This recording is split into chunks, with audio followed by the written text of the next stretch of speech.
Hola, voy a haceros un vídeo que va a tratar sobre la capacidad de un condensador. Es decir, vamos a definir lo que es un condensador o capacitor y vamos a deducir la expresión de su capacidad para tres configuraciones distintas. Condensadores plano paralelos, condensadores cilíndricos y condensadores esféricos, ¿vale? Bien, por lo tanto, primero vamos a definir lo que es un condensador.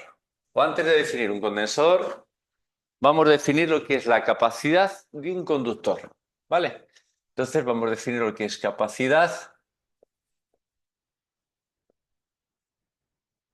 de un conductor. Las definiciones que se darán, pues son importantes los procedimientos, porque sería el procedimiento como tendríais que resolver un problema, ¿de acuerdo? De física de primero, ingeniería o en una facultad de físicas. Vale, por lo tanto, la capacidad de un conductor, si yo tengo un conductor aquí con una serie de carga, una carga y un determinado potencial, está aislado libre de influencia, tenemos ese conductor, pues la capacidad del conductor es el cociente entre la carga que tiene y el potencial al que está sometido. ¿De acuerdo? Esto es la capacidad. En el sistema internacional son coulombios entre voltios que son faradios. ¿De acuerdo? Bien, vamos a definir ahora lo que es un condensador o capacitor. Bien, pues un condensador o capacitor es un sistema de dos conductores separados por un aislante o dieléctrico, entre los que se producen fenómenos de influencia total. Influencia electrostática. ¿A qué nos estamos refiriendo? Si yo aquí aplico una diferencia potencial y aquí va a estar cargado positivamente, todas las líneas del campo eléctrico, es decir, de cada carga positiva, por influencia va a haber aquí una negativa. ¿De acuerdo? Todas las líneas del campo salen de la armadura positiva y exactamente todas mueren en la negativa. De manera que hay influencia total, es decir, la misma cantidad de carga hay en la armadura positiva que en la armadura negativa. ¿De acuerdo? Si, por ejemplo, este potencial pudiese ser variable y aumentaríamos la carga positiva, también aumentaría la negativa. Si disminuimos, también sacaríamos carga positiva y también retiraríamos carga negativa. Podríamos decir que la carga neta del condensador es cero, pero se define siempre la carga de un condensador como la carga que tiene la armadura positiva. Así que podemos definir la capacidad del condensador como el cociente entre la carga y la diferencia potencial a la que se mantiene, ¿de acuerdo? V, o si queremos, ponemos V1 menos V2, siendo 1 el punto de la armadura cargado positivamente y 2 el punto de potencial más bajo que está cargado negativamente. Bien, pues partiendo de esta expresión, ahora vamos a hablar de la deducción de la capacidad para tres configuraciones básicas de condensador. La primera sería el condensador plano paralelo. Entonces vamos a ver la capacidad de un condensador plano paralelo. Condensador plano paralelo. Es decir, este es un condensador que tiene dos placas conductoras de una superficie S separadas una distancia D y entre ellas se le aplica una diferencia potencial entre sus puntos 1 y 2. Se le aplica una diferencia potencial. Podríamos poner la placa 2 conectada a tierra y el otro en potencial V, que es lo mismo que poner esto, que es lo mismo que decir V1 menos V2. ¿De acuerdo? Bien. Por lo tanto, vamos a calcular la capacidad. Para ello vamos a tener en cuenta esta ecuación, vamos a numerarla, ecuación 1. Por otro lado, como esto está cargado positivamente, aquí va a estar cargado positivamente, y esto por influencia negativamente, aquí va a haber un campo eléctrico. ¿De acuerdo? Va a haber distintas líneas de la placa positiva a la armadura negativa. Vamos a ponerlo así en un plano bidimensional, que casi lo vemos mejor. Por lo tanto, ahí vamos a tener las líneas del campo, 1 y 2, serían así. Se considera un campo una distribución uniforme de carga y, por lo tanto, las líneas del campo son equidistantes entre sí. ¿Vale? Bien, vamos a calcular la diferencia potencial. Primero, para calcular la diferencia potencial, necesito calcular el campo eléctrico. Siempre, primero el campo y después el potencial en estos problemas de física de primero. ¿De acuerdo? Para ello, nos ayudamos del teorema de Gauss. Cogemos una superficie gaussiana. Vemos que esta superficie gaussiana es como si yo aquí, si aquí estuviese la placa, ahí tuviese apoyado como una especie de paralelepípedo que cogiese todas las líneas, porque como las líneas salen perpendiculares al conductor, todas pasarían por aquí, por esta cara. Es decir, por estas caras de aquí no pasaría ninguna, ¿de acuerdo? Ni en la inferior ni en la superior, todas pasarían por aquí y perpendiculares a dicha superficie. Así que podríamos aplicar la integral de diferencial de S, es un caso donde es uniforme la superficie de Gauss, y E y diferencial de S son vectores paralelos y mismo sentido, como habéis visto en otros vídeos de aplicación al teorema de Gauss. Así que ya puedo escribir E por S de Gauss, y en este caso sería simplemente esta superficie, porque es la única por donde están pasando las líneas del campo, superficie que coincide con la superficie de la placa o armadura. Es igual a la carga encerrada, en este caso la carga de la armadura positiva, porque todo esto dentro, ahí tendríamos la carga positiva, partido de la permitividad del vacío epsilon sub 0. Aunque exista aire, lo aproximamos a lo del vacío. Así que el campo viene dado por la carga S epsilon sub 0. Esta ecuación 2. La diferencia de potencial, la relación entre potencial y campo, es esta. ¿De acuerdo? Entonces, vamos a integrar esta expresión entre los potenciales bajos de 2 a 1. De 2 a 1. Esta integral negativa, cambio los límites de la integral de 1 a 2 de diferencial de R. El diferencial de R es un vector que va así. Así va el diferencial de R. Es un vector como la integral, los límites, la integral positiva. Los límites va de 1 a 2, el diferencial de R, ese vector, en el elemento de línea va de 1 a 2. Por lo tanto, como el campo iba así también, vemos que, es decir, el campo también iba con esta orientación, es decir, son vectores paralelos y mismo sentido, ¿de acuerdo? Y además el campo es uniforme, es decir, esto sería E diferencial de R coseno de 0, como es uniforme, sale de la integral y la integral de línea de 1 a 2 me da la distancia que es la distancia entre armaduras. Por lo tanto, este segundo miembro me queda E por D y este primer miembro me queda V en 1 menos V en 2, ¿de acuerdo? Por lo tanto, ¿a qué llegamos? Llegamos a que la diferencia potencial V1 menos V2 es E por D. ¿Pero quién es E? Ecuación 2 sería E, sustituyo, sería la carga S epsilon sub 0 por D, que combinando con la ecuación número 1, llevando aquí la diferencia potencial, la capacidad C, vamos a llamarle C sub 0, ¿de acuerdo? Bueno, es lo mismo, pero era para indicar que estamos en el vacío. Cuando os haga otros vídeos con medios dieléctricos, ya lo veréis. De aquella, pues diferenciaré estas cargas cuando el medio es el vacío o el aire, a cuando se introduce un dieléctrico.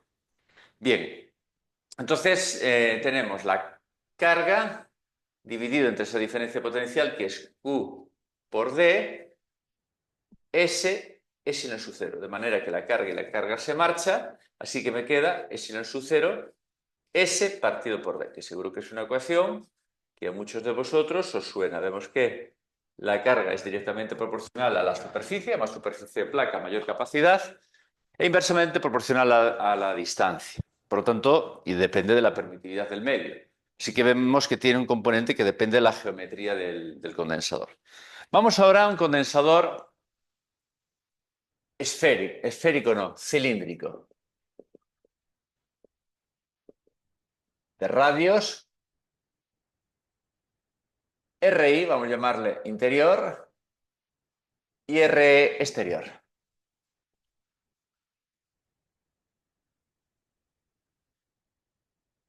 Bien, en este caso tendríamos un conductor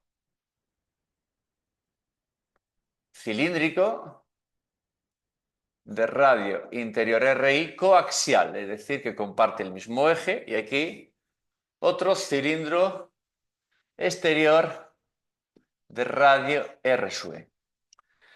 Vamos a aplicarle una diferencia potencial, de manera que en el interior aquí vamos a tener una carga positiva, o cargas positivas por todo esto, y aquí vamos a tener cargas negativas. Es decir, si yo hago una vista por arriba, ahí ponemos ese ojito ahí, nos queda lo siguiente. Aquí tendríamos cargas positivas en la superficie de ese conductor, Q, y influencia total, las líneas son radiales en la dirección del radio,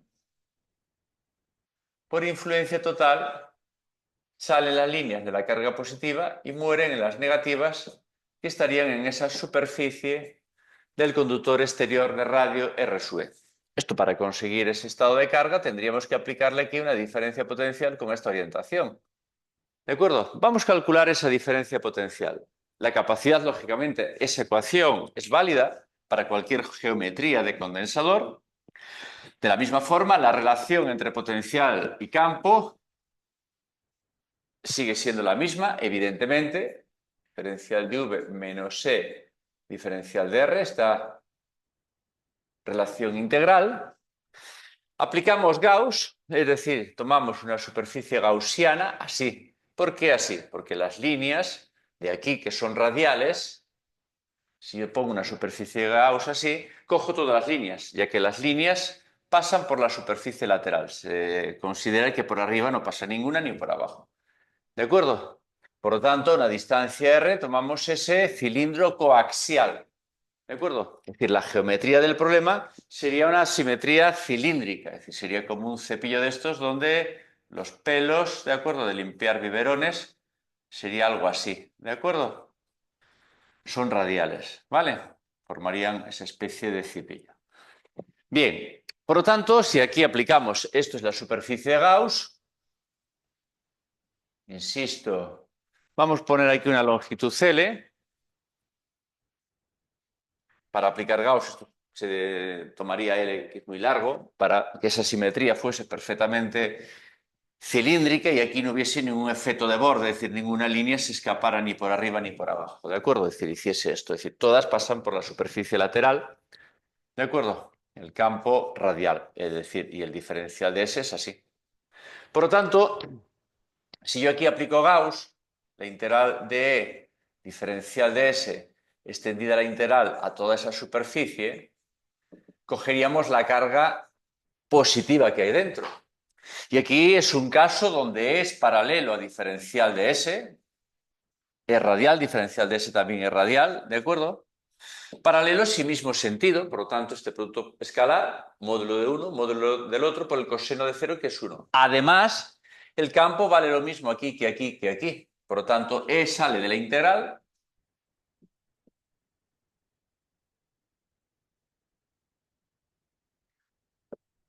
y me quedaría esto. Y la integral de diferencial de S es S. De manera que podemos ya aplicar, al elegir adecuadamente la superficie de Gauss, pues E por S, E por la superficie de Gauss, igual a la carga encerrada partido de epsilon sub 0.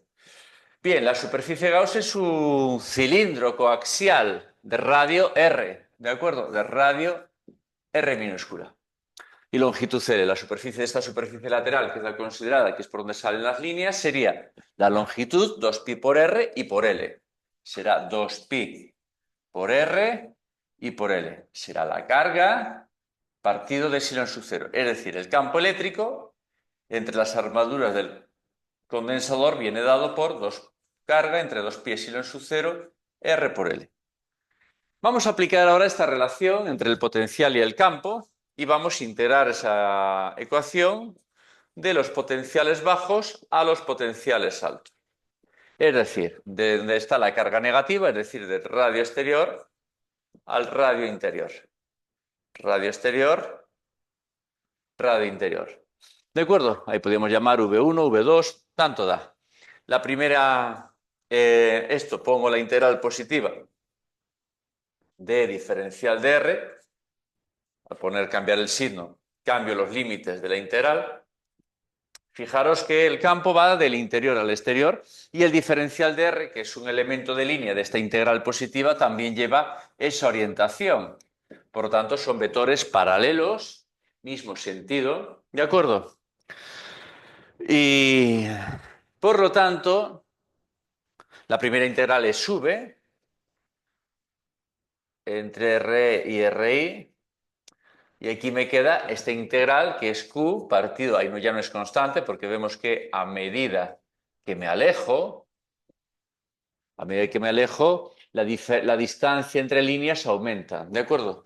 Porque el campo se hace menor, ya que es inversamente proporcional a la distancia, ¿de acuerdo? Entonces sería de radio interior al radio exterior. Esta primera integral en este miembro es V, como habíamos dicho, por lo tanto me queda V en R sub I menos V en R sub E. Lo que es constante sale de la integral, la carga es constante, no depende de R. 2pi epsilon sub 0 L también es constante. Y nos queda la integral de 1 partido por R diferencial de R, que eso es un neperiano, ¿vale? Es el neperiano de R. Recordar que la integral de 1 partido por X diferencial de X es el neperiano de X. De radio interior a radio exterior. ¿De acuerdo? Bien, por lo tanto, esto nos queda la carga entre 2pi epsilon sub 0L, el neperiano. Recordar también que el neperiano de X menos el neperiano de Y es el neperiano de X partido por Y. Es decir, me queda el neperiano de R sub E menos el neperiano de R sub I. Por la propiedad de los logaritmos, me queda el logaritmo del cociente. Radio exterior menos radio interior. Fijaros a lo que llegamos, ¿vale? V en R sub I sería el potencial 1, vamos a llamarle aquí ahora VRI, menos V en R, que sería la armadura, el cilindro que está cargado negativamente. Sería la ecuación 1. Y esta sería la ecuación 2 que vamos a combinar con la ecuación 1, ¿vale? Por lo tanto, ya borro esto,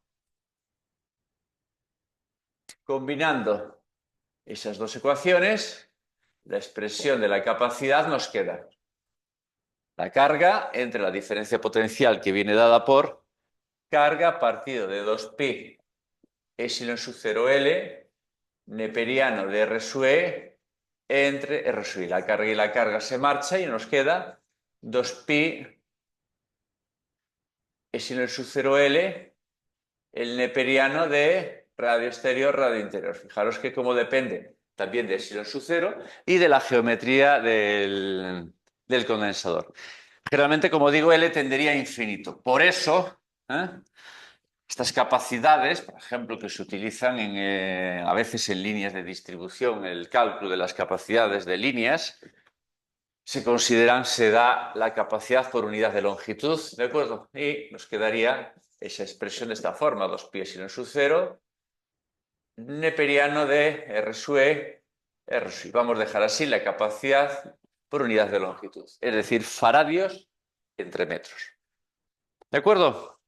Y ya vamos por último al último condensador, que sería el más ideal, que es el condensador esférico, que son dos esferas concéntricas, la primera cargada positivamente y la segunda negativamente. Todas las líneas que nacen en la interior, a narices, tienen que morir en la exterior. Ahí no se puede escapar ninguna carga, ninguna línea. Aquí ya estamos considerando que no se escapa ninguna, pero no deja de ser una consideración. ¿De acuerdo? Bien, capacidad de un condensador esférico